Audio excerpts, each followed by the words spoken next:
Queens and warriors. Yes, my friends, we do have them in Philadelphia. Historical women who have too often been overshadowed by men and society. But today, in honor of Women's History Month, we are bringing them to the forefront.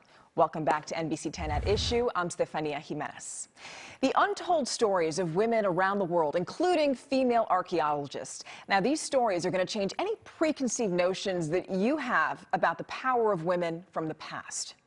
With me now is Linn from the Penn Museum. Linn is a research liaison with the West Philadelphia Museum. Thank you so much for being here, Sarah. And I don't even know where to begin, but we're going to start with the Queens. What are we going to learn from the museum? Yeah, so for Women's History Month, we hosted an interactive virtual event called Queens, Warriors, and Archaeologists, Women of the Penn Museum.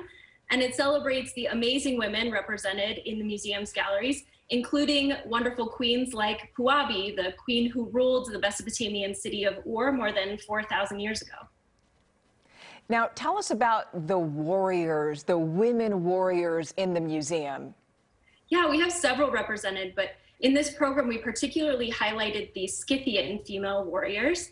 They were also known as the Amazons to the ancient Greeks. The ancient Greeks were quite afraid of these warrior women, but it seems like they actually did live in the Eurasian steppe near Greece, and they had some interactions with them. And originally, when archaeologists discovered these burials, they assumed because they had weapons that they were male burials, but more recent analysis has shown that many of these are actually women, and they're buried with both weapons and with jewelry. So we need to rethink our perspectives there, and it seems like these Amazons or warrior women did really exist. But the thing is that for many of us, these are new women that we're hearing about in history.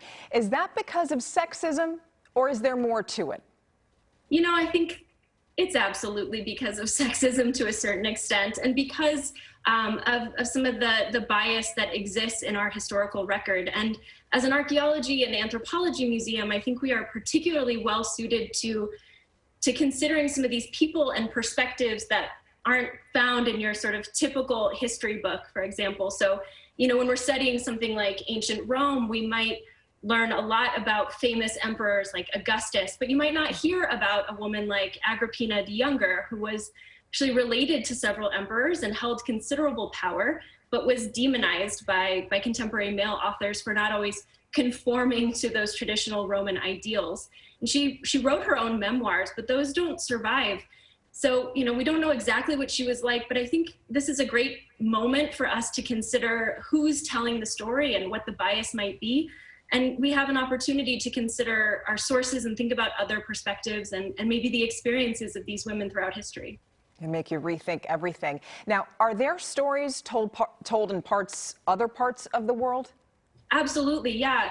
So you can, if you visit the museum or join this virtual event, you can learn about someone like the Ioba or the Queen Mother in the Benin Kingdom of Africa. You can also see more contemporary female artists like Brianna Moore, who has an absolutely stunning dress on display in our Africa galleries. And Brianna is a Penn student and fashion designer right now. You can also learn about contemporary Native American female artists by the work that is on display in our galleries.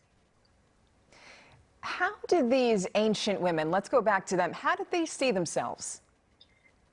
You know, that's a good question, and it's really hard to say. As I said, you know, we don't have a lot of first-person perspectives from women in the ancient world, but where we do have it, I think it's hard to say exactly how they thought about themselves, but many of them, I think, were living their lives to, you know, the best that they could. They were involved in all sorts of activities. In the Middle East galleries, you can meet someone like Enheduanna, who was a priestess of a goddess in ancient Near Eastern culture, and she actually is our first author ever, and due to her power as a priestess.